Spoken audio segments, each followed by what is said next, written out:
Repubulika Iharanira Demokarasi ya Kongo n'ihuriro AFC M23 kuri uyu wa 19 Nyakanga 2025 byashyize umukono ku mahame ngenderwaho abiganisha ku masezerano y'amahoro bibifashijwemo na guverinoma ya Qatar.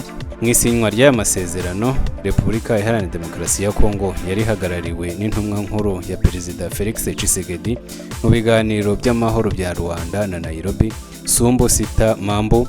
AFC M23 ihagarariwe n'umunyamabanga uhoraho Benjamin Mbonimpa. Guverinoma ya Qatar yo yari ihagarariwe n'umunyamabanga wa leta muri Minisiteri y'Ububanyi n'Amahanga Dr Mohamed bin Abdulaziz bin Saleh Al Khulaifi.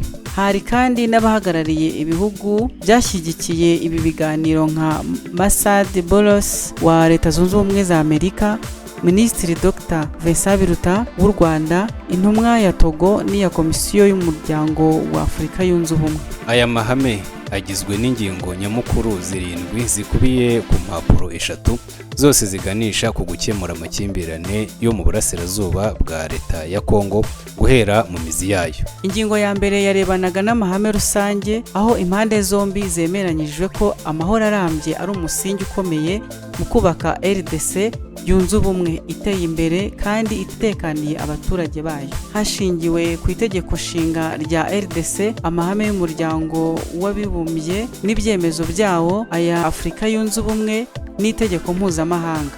Impande zombi zemeye gukemura amakimbirane mu mahoro hagamijwe kurinda umutekano w'abanyekongo.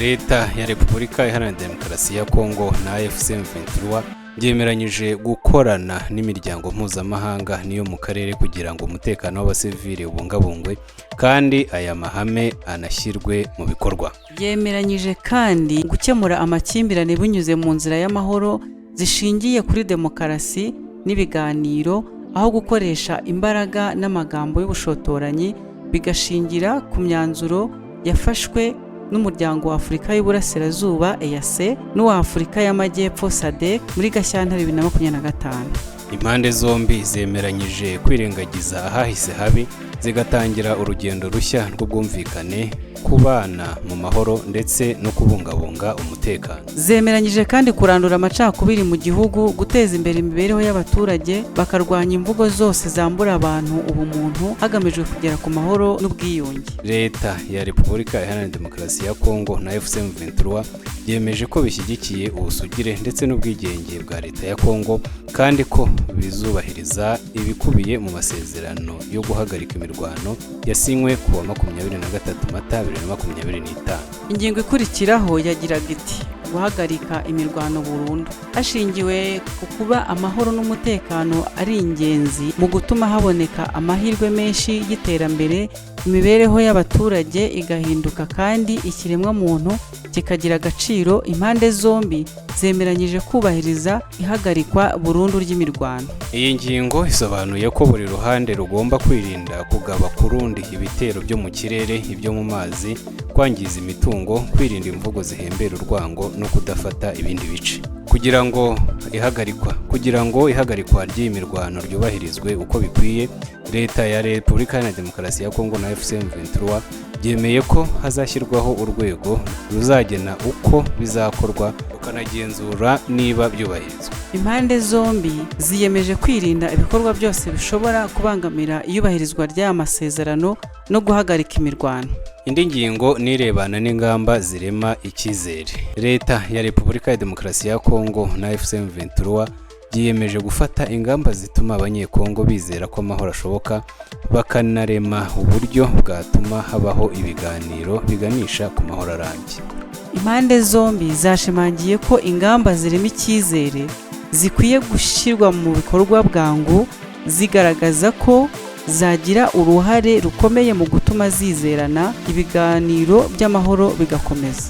Izi ngamba zirimo gutegura uburyo bwo kurekura imfungwa zafashwe n'impande zombi, bushyigikiwe na Komite Mpuzamahanga y'Umuryango Croix Rouge kandi bushingiye ku mategeko ya Repubulika ya Demokarasi ya Kongo. Ingingo ikurikiraho yagiraga iti gusubizaho ubutegetsi bwa leta. Leta ya RDC na AFC M23 byemeje ko gusubizaho ubutegetsi bwa leta byafasha cyane mu gukemura impamvu z'amakimbirane binyuze mu masezerano y'amahoro. byemeje ko gusubiza leta ibice byose by'igihugu ari ikintu cy'ingenzi kigomba kujya mu masezerano y'amahoro. Uburyo bizakorwamo n'ibyiciro byabyo bikazasobanurirwa muri ayo masezerano.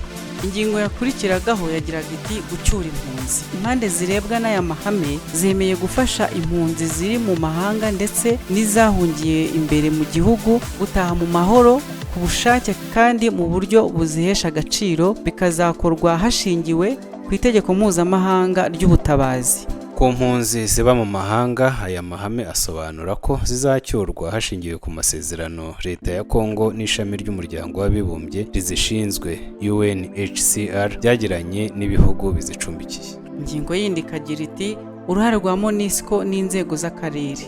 Leta ya Repubulika Iharanira Demokarasi ya Kongo na AFC M23 byemeranijwe kurinda no gufasha abasivili ndetse no gushyigikira ibikorwa byo kurinda abasivili no guhagarika imirwano zibifashijwemo n'ingabo ziri mu butumwa bw'amahoro bwa Loni, MONUSCO ndetse n'inzego z'akarere, cyane cyane urwego rw'ubugenzuzi ruzashyirwaho hashingiwe kuri aya mahame. Ingingo ya 7 ari nayo ya nyuma nirebana n'amasezerano y'amahoro.